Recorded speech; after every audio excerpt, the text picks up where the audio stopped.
Well, good evening, everyone. Boiler up to all of you. This is the first lecture in the Presidential Lecture Series in 2025-26 academic year. We had a great year last year, and now this new season, if you will, we're kicking it off with a very special treat tonight. And I'm going to welcome on stage momentarily a dear friend, an outstanding leader in our great state of Indiana, and somebody who has been perhaps not in front of the camera all the time, but really leading this extremely important and proud sports and entertainment franchise that we have in our state. Mel Raines is the CEO of Pacers Sports and Entertainment Group. A big Boilermaker welcome to Mel Raines.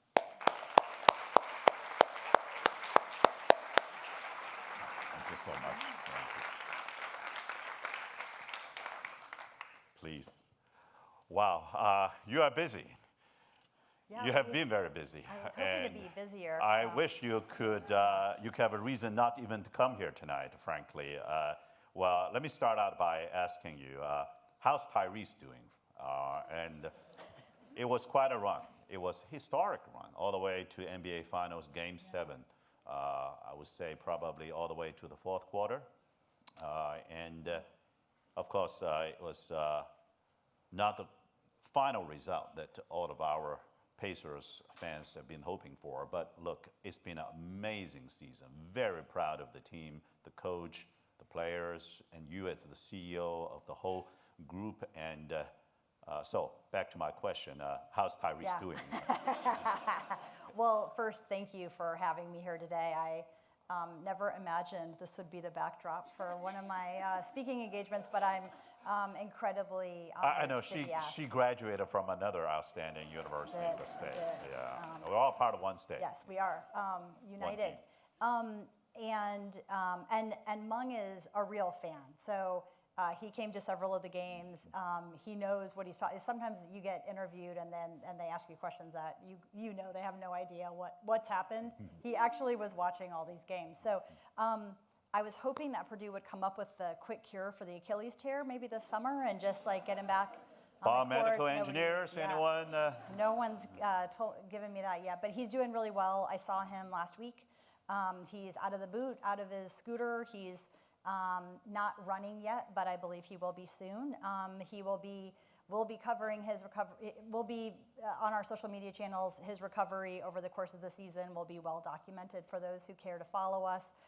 He's such a great guy. What he said to me, he said, I've never been in worse shape in my life, because he was sitting all summer, and his body fat's never been so big, and he has a dad body now. And if every dad had that body, I think we'd all be happy. He did not look like he'd gained any weight to me, but he's ready to play, and he's very dedicated to the recovery process. Several NBA players had the same injury this year. We had 2 last year that are back on the roster. James Wiseman and Isaiah Jackson will both be playing this year. This happened to them exactly a year ago. So I think the road to recovery is good. The team is going to be better than people think. It was a special run. Thanks. Yeah. It was an incredible run, and what for me was really special about it was seeing how the community, and by the community I mean our state, really rallied around that team. And every round that we kept winning, there were more signs and more T-shirts and more people talking about it in the checkout line at the grocery store who didn't know what I did. And it was just really fun to see everybody get energized by the team. And no one was more surprised than me that we kind of kept going. And I couldn't have been happier than beating the Knicks in that Game 6. And so I'm excited for what's to come. And I think it's a good future with this core team. Absolutely. Now, I don't want Tyrese to tell us about the dad's body, because I think he looks very, very good. He does. And speaking of being a dad, my son told me, according to the stats he read, that 4 or 3 of the 5 most surprising comebacks ever in NBA postseason history showed up in one single postseason, and were all because of the same team. I would not another question, round of applause for the Pacers. Yeah, Augie knows, yeah.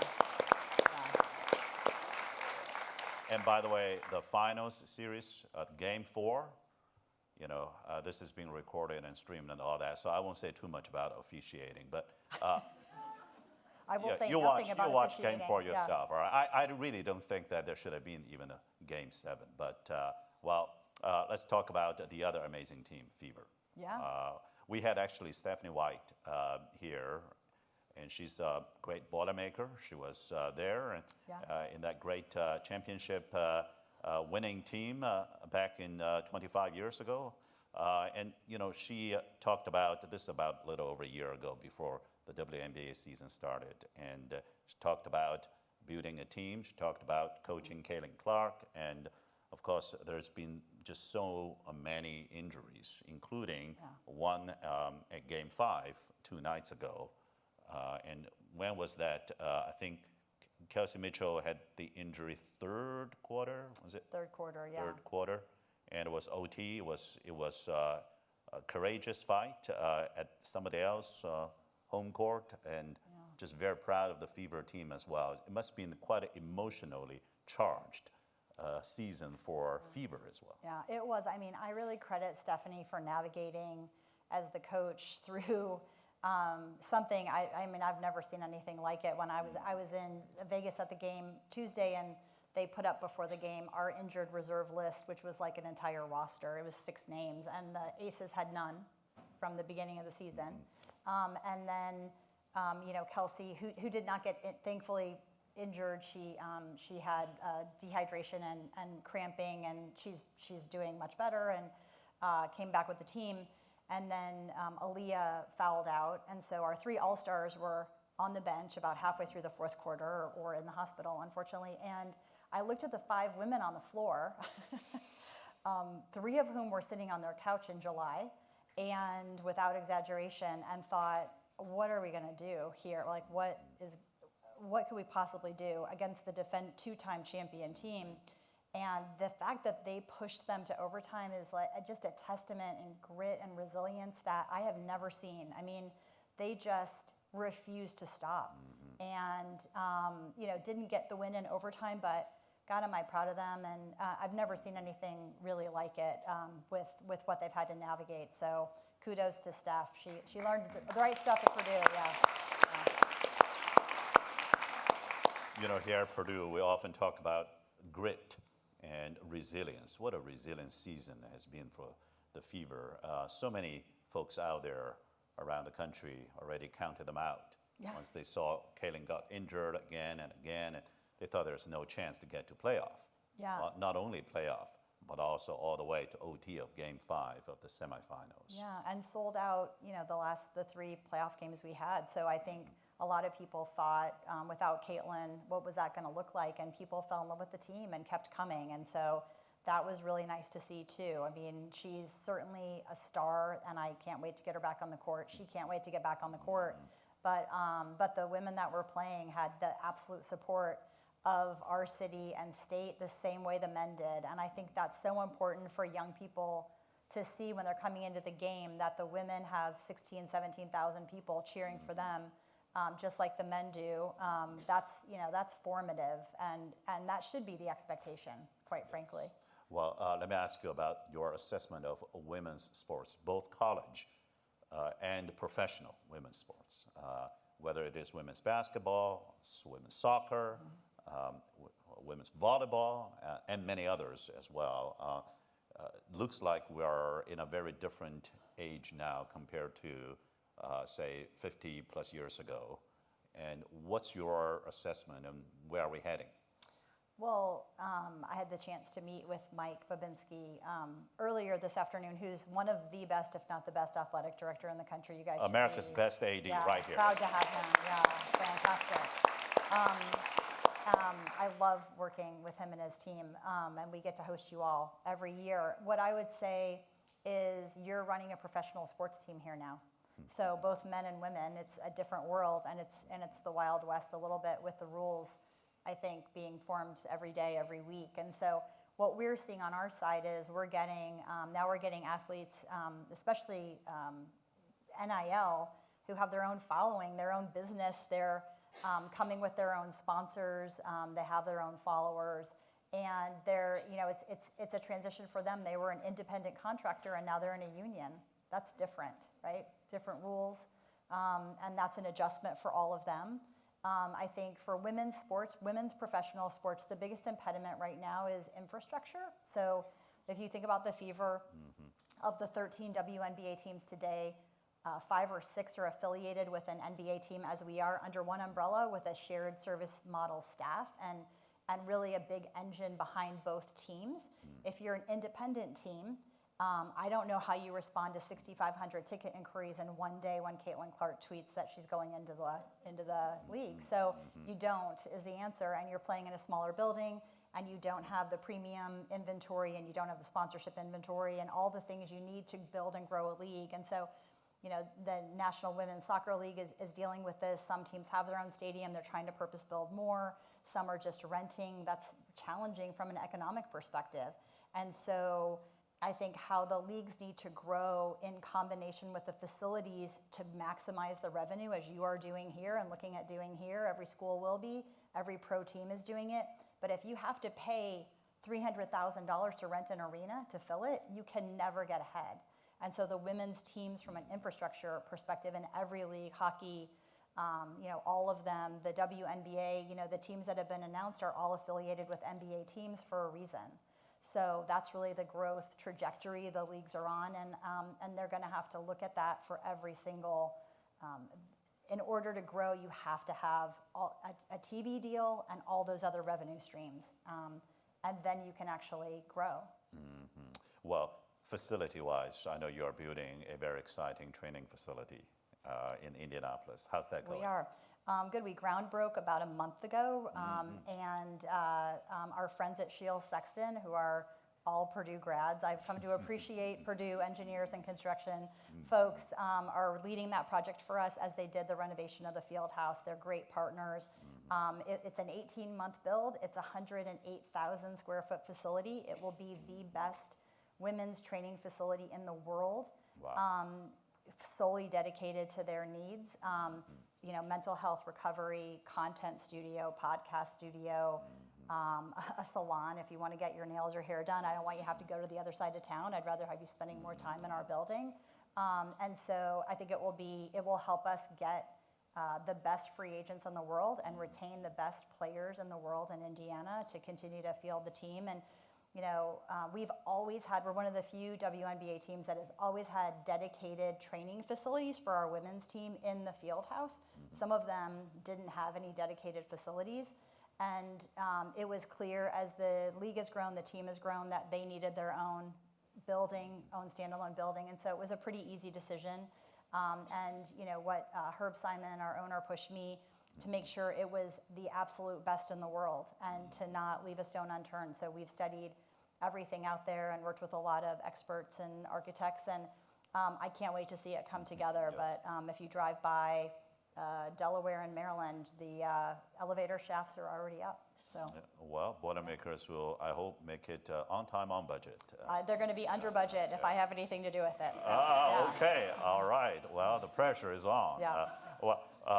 I want to come back actually to talk about the Simon family as well, but not everybody knows that under the Pacers Sports Entertainment Group, there's, the Pacers team, the Fever team, the Gainbridge Fieldhouse, and this new facility, but also you have a G League.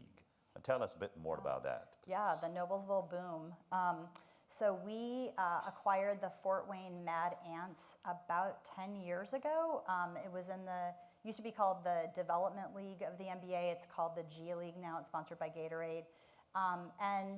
They had been in Fort Wayne for probably 5 or 6 years when we acquired them. Every team in the NBA now has their own G League team.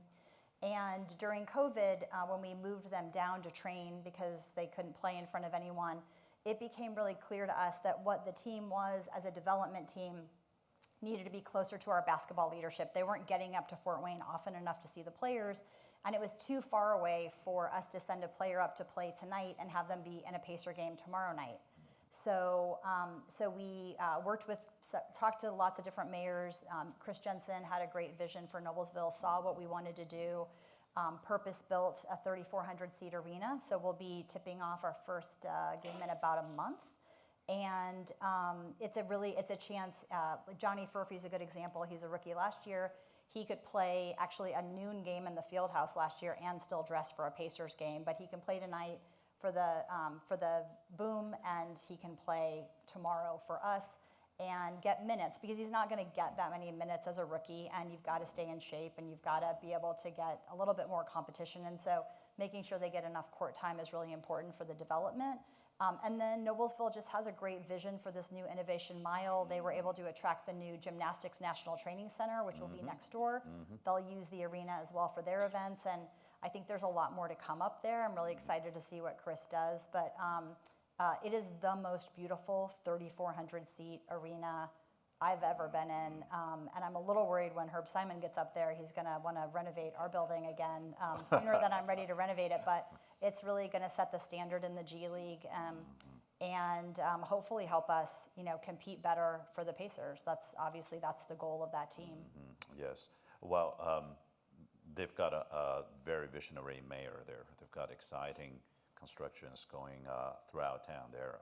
Well, I want to come back to the topic you just briefly mentioned, intercollegiate athletics these days. Indeed, we're going through a lot of turbulence and changes and uncertainties and so on, including the revenue share going forward as part of the House settlement and the associated implications to scholarships and so on. Right. There is NIL prior to July 1 this year, and NIL that's supposed to be more guardrailed after July 1 this year, with some implications again coming from the House settlement. And then there is the transfer portal, and that's going on in some Wild West way. And then there is the conference realignment. Now Big Ten is 18. It really is very confusing to kindergarteners, I'm telling you this. It's, in Big Ten, and so there are 18. It used to be 14 or 10, but it could be up. And you've got some other conferences like that too, so Power 5 becomes Power 4, a lot of confusing math there. And then there's also legal and illegal betting on college sports as well, which is very bad for many reasons, including on our student athletes' mental health. And we are very blessed to have America's best AD and his staff here and a great coach. And we've got a great board of trustees and working together to maintain as much as possible the Boilermaker character. And we still think of student athletes as both students and athletes. We have 90% graduation rate of our 530 plus student athletes, and which is higher than the campus as a whole, and 100% placement rate into their desired careers among those who graduated last year. That's amazing. We don't do grade inflation. Wait until you hear their GPAs. Like, wow. Mike and I, we go back even prior to my current position, and starting about 8-9 years ago, we got here about the same time. And I was in one college, and he was running athletics here, and we started already partnering to thank, in that case, the engineering athletic students. And we always say we're just so uplifted and inspired by all of you, because you are so disciplined, so hardworking. You get up so early, and you withstand a lot of pressure. And then you still, after all those meets, you go back and do your lab work and take your midterms and finals. And a lot of them have gone on to do great things, either in professional sports or in any other domains they so choose. So we're very immensely proud of our student athletes, but there's just so many changes going on. Now, from your point of view, running the Pacers empire, and you look at what's happening at the collegiate level, what goes on in your mind? Well, I think it's going to affect the NBA in terms of the player pool more dramatically than did the WNBA, where largely the women play all 4 years and come out. But on the men's side, and I think you have a player this year that's a good example of that, and Braden Smith, who maybe would have gone out last year pre-NIL and been drafted the later first round, second round, I don't know. I'm not on that side of the business. He would have been drafted high. He would have made a really good living. He's making a much better living by staying for this year at Purdue and playing another year. And when he comes out, he'll probably be a higher draft pick and be a better player. I mean, when you draft someone who's done 4 years of college, they're going to make a bigger impact quickly on the court than someone who, even the best players at 19, have a lot of literal growing up to do to adjust to what that is. And so I think you'll see players staying in college longer who aren't lottery picks in the first 12 and making more money in college, and hopefully maturing better, being better when they get to the being better able to adjust. I mean, can you imagine at 19 making $6 million a year? I barely could feed myself. I mean, I was a mess in college. I was not like the student athletes I met today are phenomenal, and I agree. I mean, the discipline it takes to be a D1 college athlete. You're not exactly talking about Braden on that number, though. Right? No, I'm not. I don't know what Braden makes here, but it is more than he probably would have made as a first-year rookie. But a lottery pick will be up in that range if you're in the top 12. And so, and at that age, that's just a lot, especially depending on your family support and your other, who you have surrounding you affects a lot of how successful you'll be at that age, I think. So, I mean, I think the NBA will dramatically change. And then I think what the players expect when they get to us will dramatically change as they build their own businesses, basically. And like I said, go from being an independent contractor to joining a union that they don't really understand has already been collectively bargained their rights. And there's really not an option but to sign that document when you want to start playing. And that will be an education piece for them. And I think every sport will be affected differently. And I wouldn't change places. First of all, I would be unqualified to have Mike's job, but I wouldn't change places with him because what he's trying to navigate every day is incredibly, incredibly difficult. And to really have a North Star, because there's rules in all the professional sports leagues for a reason, and very prescriptive about what we can do. And our general counsel, who's a Purdue grad, Frank Polisi, came with me today. I don't come to Purdue without Frank. Yeah. And he just deals with hundreds of pages of rules and what we can and can't do. And until you get that set, and it's still not completely set, there will be bad actors, and you'll be competing for the same players, and you want to hold your head high and have the right kind of student athletes here. And most of them will not compete in professional sports. They will go on to compete in the world and represent you in a different way. And who you want to be is really in keeping that North Star, I think, is going to be really important as all of this settles down. Very much so. And you're right. The professional leagues, actually, they have come to realize that for the long-term thriving of the league, it's good to have common set of rules, detailed rules. Yeah. And we are still in the process of developing a lot of those rules and guardrails. Let's say, if we double-click on transfer portal, right? Would you recommend some kind of guardrail on that?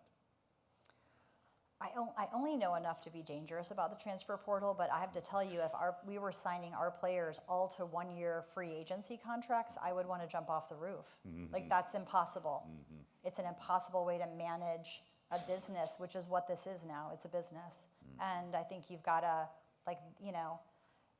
every time you have a bad day, you can't want to go in the transfer portal. That's just not the world. And I don't think that creates good adults, quite frankly. And so sometimes you have to dig in and tough it out. And so I think all those rules are going to evolve. I think they've changed. The football one is only open once now. I mean, I'm reading about it every day in sports press, but I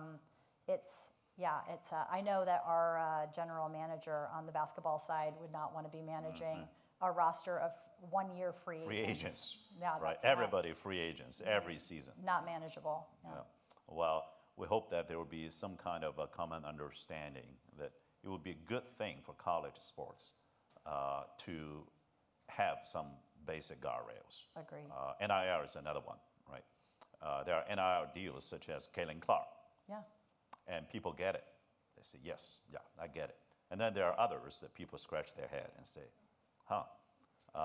So hopefully after July 1, we now have a bit more guardrail that people can respect, Yeah. all of us. Because if college athletics has to become more like professional leagues, well, at least let's have a version that is not even more Wild West than the professional leagues. Yeah. Because after all, this is in educational institutions. And, It is, and I think it's really important to the overall atmosphere of the school, to the culture of what you're creating, to the student experience. I know it was for me when I was an undergrad. I grew up in South Bend. I'm a townie. I get what the economic engine of sports can be for a city this size and what the experience is as a student. It's, again, it brings you together and behind your team or against my team, as the case may be. But regardless, like that's something that's important to keep that spirit of that while you're navigating this new world.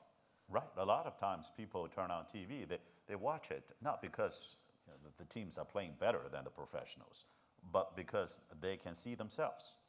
And they remember, hey, when I was in college, that's the kind of experience I had. Yeah. And I'm rooting for my team. I'm rooting for my colors here. And they think of these as students. They say, "Yeah, these are 19-year-olds.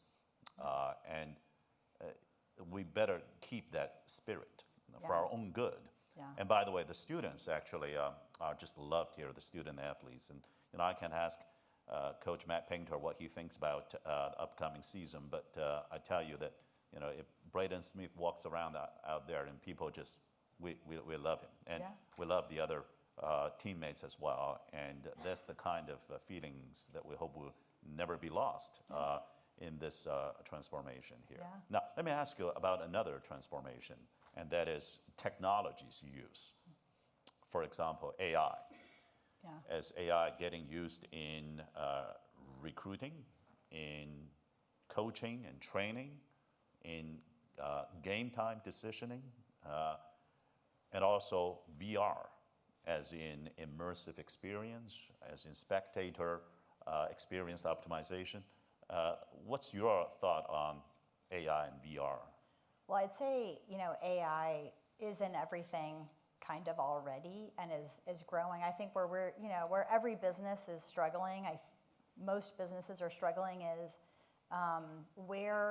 so you largely have a management team that's the least understanding of what this is, and young people entering the workforce who are terribly comfortable with it, maybe too comfortable with it. Just like universities. Yeah, yeah, exactly. And then, and so you're trying to create a culture where you want people to be able to feel like they want to dabble in it and understand it better and get to know it. And it's coming, whether you fight it or not. It's here and it's coming faster. And so what I worry about, it's not going to replace you. And I was telling someone this earlier, I read this week. AI is not going to replace you in our business, but the person who embraces AI will replace you.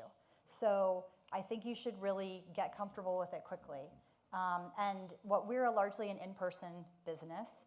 I think it's going to be built into all the tools we already use. I think it will make Frank's department hopefully more efficient, so he can spend more time on the substance of things and not generating a lot of the same kind of agreements. They do a lot of contract work, so he can spend more time on the substance. It would be, and his team, what we would hope. So if it's going to make us more efficient, if it's going to drive revenue somehow, or if it's going to increase the fan experience, I'm interested in it. If it's a sparkly object that does none of those, I'm not interested in it right now. And so we're trying to be really focused in how we're addressing it, get the staff to not be afraid of it. And also, I was reading an article about AI slop. Have you heard of this? This is new. So if I just put in, Mung's going to interview Mel Raines and what are some questions, and I don't even read that and I send it to you, it's probably not going to be right. It might not even be 50% right, but I think I just did my job. So How did you know that that's what I did? Yeah. Because I did it too, so I knew what you'd ask. No, so then you are having to clean that up and spending a lot more time because I didn't really do my job. I did a lazy job. And so so I've used it many times. I think it's a decent thought starter. It has never replaced something that I would write myself. and but it has been good for research. It has been good for other things. I think our partners, Salesforce and others, are going to have tools that again make us better, faster, stronger. In it, VR, we've done a little bit with VR. I don't think it replaces the live event experience either. But there are broadcasts. NBA does some broadcasts that you can watch on VR goggles. I've not seen it myself, but I think for us, how we could do some things with AI on the in-arena experience to make it even cooler when you come to the arena, because it's easy to not come to the arena and watch on a 4K TV. And so how do we continually think about the fan experience and integrating those things in the live experience to make it worth coming downtown is something we're really working on. Well, I tell you, yelling on top of your lungs, it's kind of awkward to do that by yourself at home. It is, yeah. But you want to do that along with 16,000 or 80,000 other fans in there. I had At my Mackey, turn. I think they're doing it more than they need to, because I needed earplugs when I was there last year. That is a loud environment you have. Yes, well, we're loud and proud Yep. in Mackey, and you have to just bring, some kind of a earmuff if you have a heart condition or anything. I learned the hard way, yeah. We're delighted to host you, by the way, at the other game. And, I lost my voice yelling, all right, at Gainbridge Fieldhouse, one of the Pacers games. And some of you know that I couldn't talk for 2-3 days. Yeah. And, We appreciated it. It yeah, helped, no. yeah. Yeah, no, and imagine doing that at home in the living room, no matter whether it's 4K, 8K, Yeah. you don't do that. No. There's something magical about it. Now, by the way, AI. Do we have AIs watching tapes these days and then summarize the video, make a recommendation to the coaches? I think there are some tools. I'm on the other side of it. I will say there are some things that I think speed up the video review pieces. I'm not sure if they're all AI based. I'm not sure if it was the pleasure, but the bad luck of flying back from New York Game 5 next to Rick Carlisle on the team plane after we lost, which was a little tricky.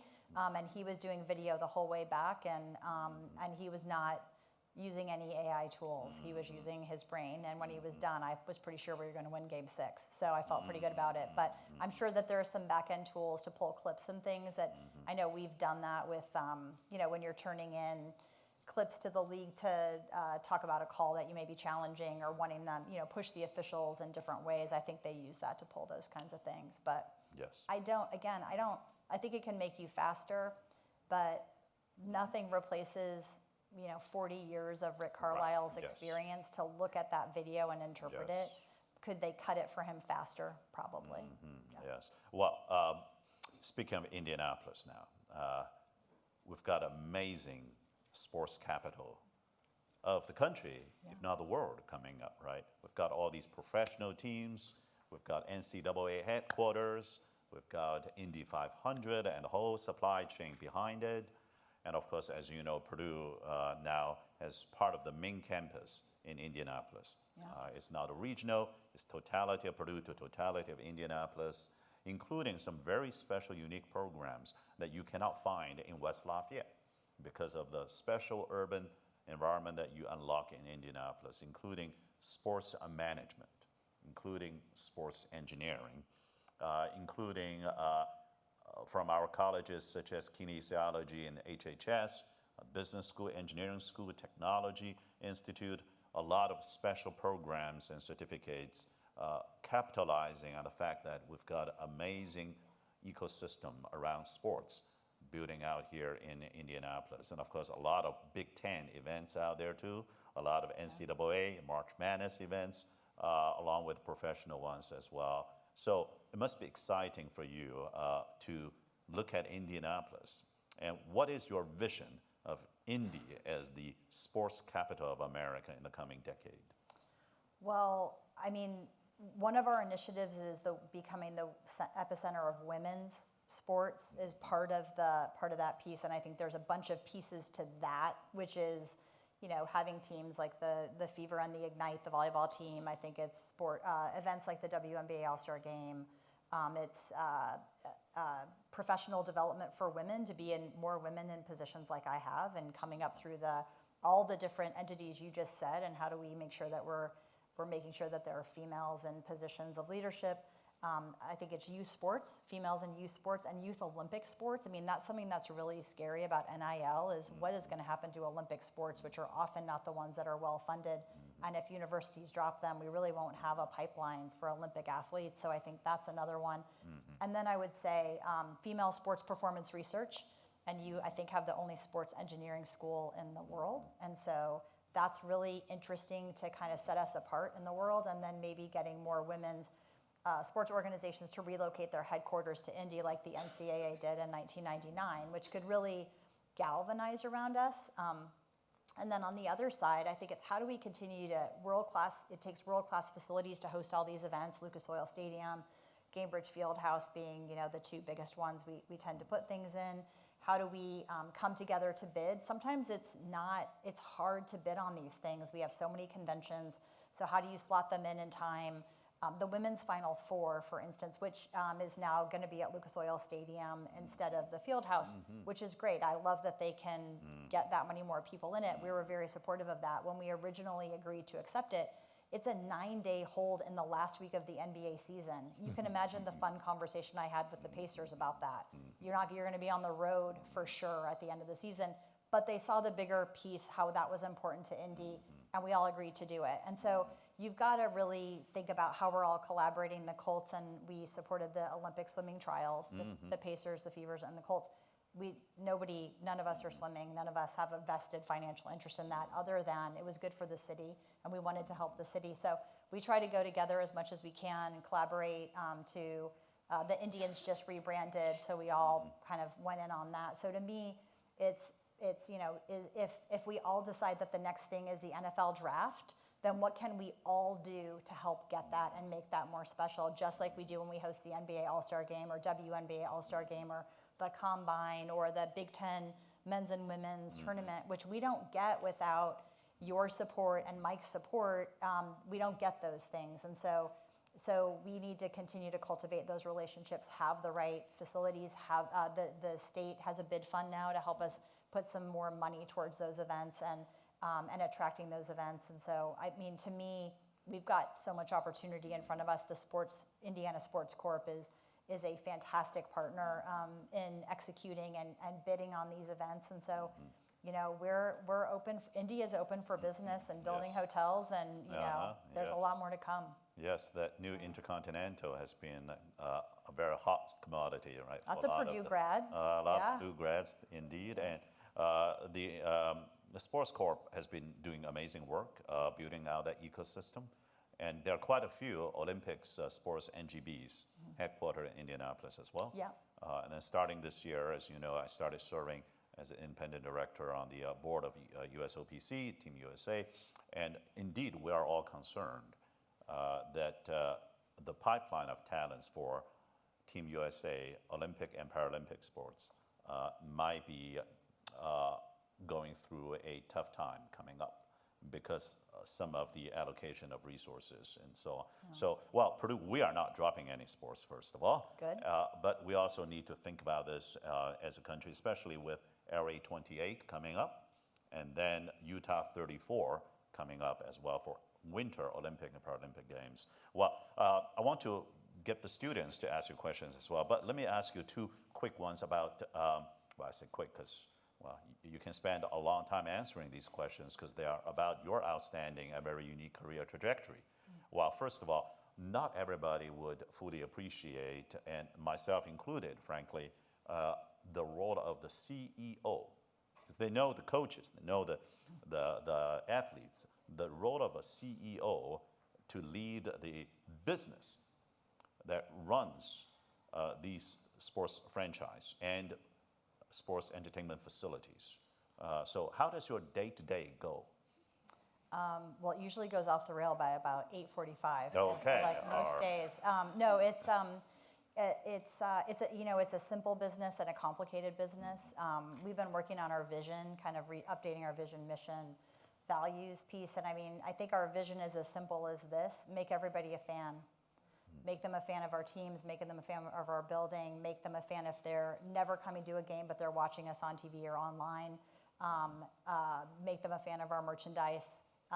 And all of our other properties we're developing around additional real estate. And so, so with that as the main goal, it's easy to get distracted all day by a lot of other things, as you know. And it is a complicated business with a lot of problems. And so I think it's sort of balancing it's easy to get stuck in the tactical, operational stuff every day, but like sticking your head up and saying, what are we doing in the finals to make sure that we have the right guests in our suite, that we want to make sure are seeing this like maybe once every not year opportunity. We haven't had it in 25 years, and making sure that that's a great experience for them along with the other 17,000 people coming, and maximizing the opportunity that we have as a business in every possible way. And so it's kind of an all day, every day you do the boring stuff with, Frank, legal and finance and HR and all those things. And then you do the fun stuff with marketing and like new ticket promotions and go to practice sometimes, which is pretty cool that would be part of your job. I mean, some of the things that are part of my job are pretty wild, right? Sometimes Rick Carlisle calls and sometimes he's not happy and my job is to make him happy. So, it's a wild roller coaster of things, but I'm lucky. It's actually not easy to tell just on TV to tell whether he's happy or not. He is. His facial expression. Yeah. I'm digressing. Yeah, he is hard to read sometimes, but what I really appreciate about him, and this isn't always the case, he tells you exactly what he wants very clearly, and you explain to him when and how you can deliver that, and you can ask clarifying questions. Not every coach approaches it that way. They might tell someone who tells someone who tells someone and tells you the wrong thing. You do the wrong thing. He's more frustrated. Rick picks up the phone and calls, and he's actually a great colleague and has been nothing but gracious to me. But when he calls, he doesn't usually call to say hi. He calls because something is wrong, and I need to take care of it quickly, or we need to have a discussion about it. And that's part of my job too.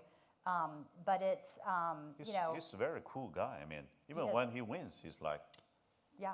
I can't tell. Do we win or not? I mean, just looking at it. Yeah. He's a Mensa. He's a classical pianist who flies planes. Who's the best coach in the NBA? That's a hard combo. Oh, okay. Yeah. Well, I want to come back to what you just highlighted as running a business. We see the glamorous side of it, right? We see the crying, the laughter, but there's also the business part of it. You run a P&L, and you work with the Simon family. And how's that experience, working with the Simon family? It's great. I mean, Herb Simon has had the longest standing owner of the NBA, bought the team in '83 with his brother, who has passed away, and Herb's the primary owner. Stephen Rails is a 20% owner of the team. But Herb is in charge. He is turning 91 at the end of the month, and he just FaceTimed me. So he is not getting older. Very, when I saw him not long ago, he looked he's very, reverse very good. aging. We need to study what he's doing. He's amazing. All right, biomedical engineers. Yeah. And where we lead is, he says the city and the state has done more for him and his family than he could ever give back. And so we give back a lot, and we lead in that direction. And when we do ticket pricing, he sort of, he wants to, obviously we're trying to keep up with the Joneses and get, higher salaries for the players and that sort of thing. And he doesn't ever want to price gouge. Do not price gouge anyone. And I don't think there's many owners in professional sports that say that multiple times, but he does. And so I feel we're really lucky that he has been the steward of this team for so long, because as the prices go up and private equity comes in, they're not going to be able to lead with quite the same community bent as we are able to do. And so I'm grateful. And the Ursays are the same. And we're lucky to have two families that have owned these teams for decades, who are very invested in our community and not trying to leave, which is great. Absolutely. Now, one more question about your career trajectory. You started out working in politics and spent quite a bit of time in Washington, D.C., right? With Coates, with VP Cheney, and then I think you were the chief of staff for Congresswoman Susan Brooks. I was, yeah. And then you switched gear to Pacers, and then of course was named the CEO about a year and a half ago or so. Yeah. So how do you compare the two tracks?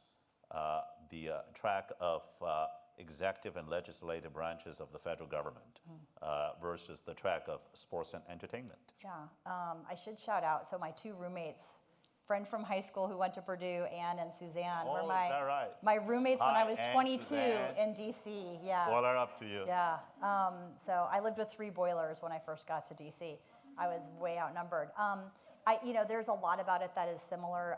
What I didn't love about being in government affairs and politics anymore was just not really having a bottom line to manage, and things move slowly, and it's hard to feel like you're making an impact. And even in the White House, it was it's a difficult business to be in, and I was really ready to leave. But I worked for, to your point, the Cheneys and the Koses and the Brookses, and I now work for the Simons, and those pieces feel really familiar to me. I've managed people, projects, and budgets my whole career in different industries, but you've got to deliver. You've got to keep people and keep them motivated and headed in the same direction. You can't go over budget, or not by very much, and you need to deliver on projects, and so that's been consistent in each world, but there's a lot more familiar about it than not. But the learning curve was pretty steep when I got there, for sure. And I'm grateful that they saw something in me that I didn't really see in myself when they offered me this job, because they could have hired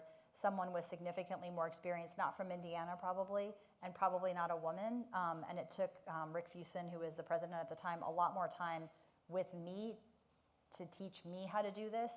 And then once I picked it up, I think it worked out pretty well. So I appreciate that he took a gamble.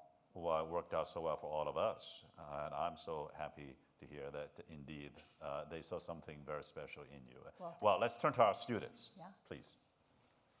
Hello. I just first want to thank you, Mel and President Chiang, for this amazing opportunity.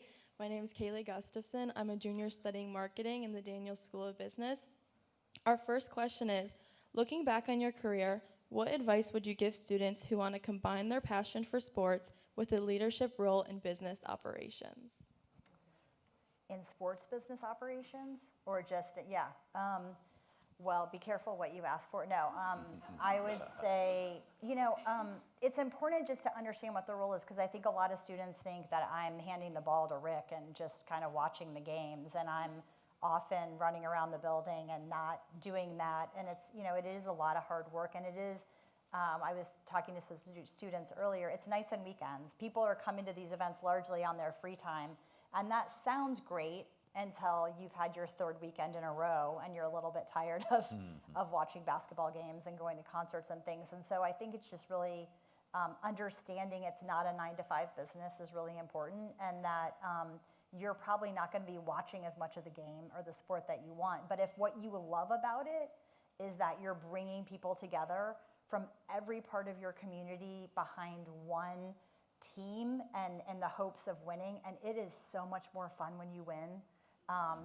Really is. You're like, I'm the smartest CEO ever after last season. I don't want to tip off the next season because I couldn't get smarter. But I mean, if that's why you're in it, I think you're going to really love it. And if you just are really curious about how it all works, because like I said, it's a simple business, but it's also super complicated when you think about all the pieces that go into it. And so, I think there's a lot of people I know studying sports business. I know Jeannie's starting a new master's program, and I think with what's happening in college sports, when students ask me how they get a job in the NBA, I say, like, you're already working at a pro sports team, and there's 300 more of them coming. So, don't just be married to. There are 30 people in the world that do what I do. It's hard to get into the different leagues, so don't be too worried about that in the beginning. Just get the experience. Like, the rest will come. Excellent. Next one, please. Hi, Ms. Raines. My name is Garrett Pave, and I'm a current graduate student pursuing a master's in sport management. And our second question was, what was the turning point in your career that empowered you to switch over from politics to the sports industry? President Obama kicked me out of the White House. I'm serious. I was working in the Bush-Cheney administration. We lost the election, and I left the White House, and I was doing consulting, political consulting, which I was just paying the bills, and I was kind of on autopilot, and I was ready to move home and try something new. And I had read that Indy had bid and won on the Super Bowl, 2012 Super Bowl, and I applied with 150 other people online. and got an interview. And then they flew me out for a second interview, and I talked them into hiring me on the Super Bowl host committee in 2009, and moved home and thought, you know, if I don't like it, I can always go back to DC. And I loved it, and I met everyone immediately, and Indy was all in on this. So, you know, Mitch was governor, Mayor Ballard, the CEO of Eli Lilly, every company. Almost in 4 or 5 months, I was completely connected to everyone here, and then I realized also quickly that these teams are small family businesses. I worked with the Colts, and I was like, I never imagined that it wasn't just the NFL. I mean, you didn't think about it. And I realized, like, that's probably something I might be interested in when this is over. But it was a little bit of a fluke, to be honest. I have the accidental career. I didn't study poli-sci either. I'm an advertising major, and I've never worked a day in my life in it. So it's okay to have a liberal arts degree. You'll be fine. You'll make a living. Yeah.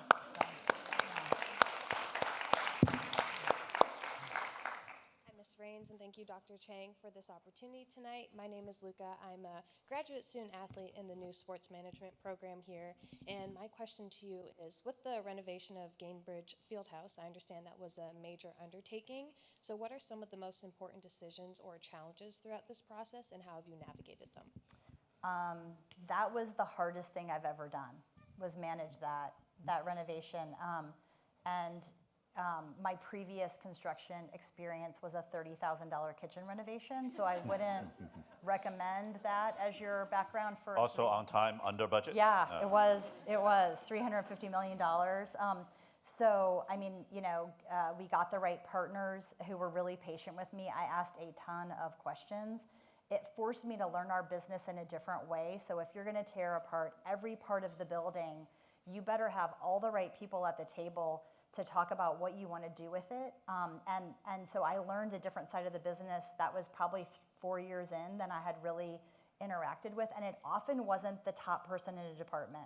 So for instance, if you're going to renovate your suites, you want the person who's actually in the premium team working with the suite holders, getting the complaints about what our suites don't have. And that wasn't the head of the department. And so navigating all those pieces to make sure that that what we were doing, you know, we started out with, like, this was Herb's advice to me, which was super smart. Don't give anybody a budget. Figure out what you want to do, and then let's figure out how to pay for it. If you tell them you want to do $200 million, you're not going to get the best version of this. So we said to everybody, dream big, tell us everything you want to do. And we largely figured out how to do all of it. We didn't put guardrails on it. It might not have been exactly the way you envision the finishes, but the intent was there, what we did was there. And then, you know, we had to close and open the building 3 times. I would never do that again. That was incredibly hard to be done on time in 2001, like 2 days before the show. We had, I mean, even Frank, we were like cleaning bathrooms and, I mean, it was all hands on deck to get that building reopened, which built team. It built teamwork, which was not a bad thing for us either. But then looking back, so in this spring, as we were having sold out fever games early in the season, and we were at the finals, and Pat McAfee's broadcasting from the plaza that we built that was a parking garage blocking our view of the city before, and we were maximizing every piece of that renovation that we had put in and using it the way we dreamed we would use it. It was worth all of it, but it was, I mean, it was in like 6 or 7 years beginning to end to think about it, plan it, get the funding, renegotiate our lease with the city, bid it. Thankfully, we bid before construction pricing got too big. We wouldn't have been able to afford the last phase. That was because we had good partners who knew what they were doing, and they said, we've got to bid the whole rest of the job now, even if we're not exactly sure what we're doing, which was a gamble. But trusted partners. It taught me so much about teamwork between architects and construction, and I think that could have been, there's a lot of problems when you open up a building that's 20-some years old. You find behind walls that aren't on drawings, and you can stand and point at each other and fight all the time. And we were married. We were not going to get divorced. So I don't care whose fault it was, who are the best people to help figure it out, because we have to figure it out today. And so And so it taught me to manage in a really positive way, or else we would be in lawsuits and not have that job done. And my job was to get that done. And so, sort of how leading through that was probably my biggest leadership opportunity to date. And I'm really grateful they put that in my hands, because I didn't really know what I was doing when I started, to be honest. But you can figure it out if you work hard enough. Yeah. That's great advice. Do you have another question? Yes, please. Hi, Ms. Raines. My name is Mackenzie Larson. I'm a senior studying marketing here in the Daniel School of Business. Thank you for this opportunity tonight. Our next question is, as someone helping to shape the future of your organization, how do you balance honoring the franchise's legacy with innovating towards new experiences while also maintaining its tradition that you entered in? Mackenzie taught me earlier that giving a thumbs up on a text can be insulting if you're like under 22. So I'm still navigating how to digest that, because I do it all day long. What did you say again? I need to get my notebook out here. Yeah, if you just do a thumbs up on Uh-huh. a text, it can be insulting to people. I do that all day long. Gee, Yeah. I've been insulted I so know, many times. I know. So I think for us, Mackenzie, we're 50-some years old on the Pacer side and half that old on the Fever side. And so I think the finals was a good example of this. We invited a lot of our former All-Stars and former players back for that finals run, and it really built the team up. The current players loved that. Ron Artest, I don't know if we call him that or Meta World Pete. I don't know what we call him. He's lovely. All of these, Lance Stevenson, Reggie, came to the finals when he wasn't calling the games. So trying to pull in those pieces, and the guy, his name is Matt Asen, who sits at the end of the court with the hard hat and the flamingo, and that's part of our tradition. And so Matt had his normal seats, and he tortured, was it Kylie Jenner and Yes. Timothy Chalamet, just tortured them, which I loved. So it's, we are who we are, and we want to lean into that. And I think our players love being here because we have great basketball fans who understand basketball. And at the same time, I think the Fieldhouse is a good example. We needed to modernize the building, but keep the spirit of the Fieldhouse. We're not South Beach. We're not going to have lounges with white couches, and that's not us. But do we have some of the best clubs in the world? We do. And premium amenities, we absolutely do. But it feels like you're in the Fieldhouse. And so we walk that line all the time. And I think Herb Simon especially, he makes it pretty clear what success is, and my goal is never to embarrass him, and that's a pretty high, that I wake up every day thinking, how can I make him proud? And that helps, I think, directionally. Well, we can keep going for another 1 hour here, but I'm going to have to bring it to a close with my usual one last question. I'd ask the same question, by the way, and it is, if you look back to your professional career, what was the most stressful moment? Because we all know, I'll give you some time to think about it, because I know you've got a few choices to pick from, but sports, perhaps more so than anything else we do, inspires us, pains us, unifies us, but also stresses us out, big time. Yeah. Politics, I guess, also is stressful. I don't know how unifying it can be sometimes, but it's certainly very. stressful. Yeah. You've had more than 3 decades of leadership roles in both worlds, so you've got a lot of good candidates to answer this question. What was the most stressful moment? I would say in March of 2020, we were about to open the doors for the men's Big Ten tournament, 5 days, so that was the first night, and with a new Big Ten commissioner in Kevin Warren, his first tournament, and the COVID thing evolving by the minute, and the NBA season shut down as we were opening doors. And no one really knew what to do. And there was no right answer. And one of the coaches for the teams playing that night was visibly sick on the bench, sweating. He had the flu. He did not end up having COVID. Everything that happened in that evening into the morning was about as stressed out as I have ever been in my life, which included the head of the health department telling me to go pull the coach in the middle of the game, and if I didn't, she was going to have the police go do it on national TV, to the entire cleaning staff walking off after the game because of that, and myself and two of my colleagues going into the Pacer locker room, putting on sweats and cleaning all the team locker rooms because they were coming back the next day, we thought, to play the tournament, and there was no one else there to do it. So, you know, and what was the right thing to do for our staff? You know, I mean, that's like, I feel like very responsible for them. I don't want to put someone in a position to get sick who dies or takes it to their family or their parent, or, and you just didn't know. There were no answers. At the time, you didn't know if you could touch anything, right? I mean, it was incredibly stressful to be running a business, I was not at the time running it, but a senior leader in a business in which your entire goal is to put as many people as possible in a building as many times a year. And you can't. In the middle of, you know, in the middle of what was going to be 30 straight days of events.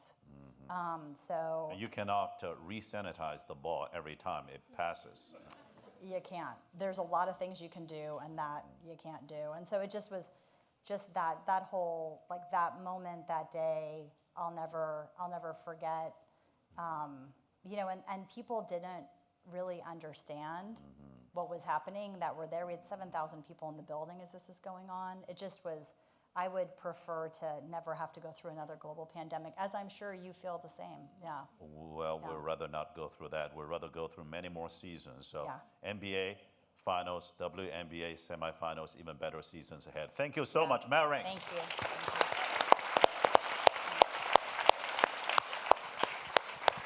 I have something for you. Oh, Hold on. Because Mung you have is something an for me. actual Usually the other way fan. around. Yeah. I believe you're the 13th oh, president oh, of this is incredible. Purdue. So now the next time you come, you can be dressed appropriately. I may still wear Purdue gears, but well.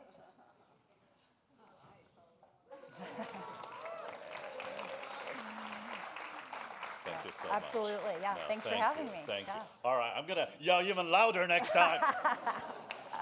Well, thank you so much. Yeah. Give it up again for Mel Raines. Thank you. Yeah.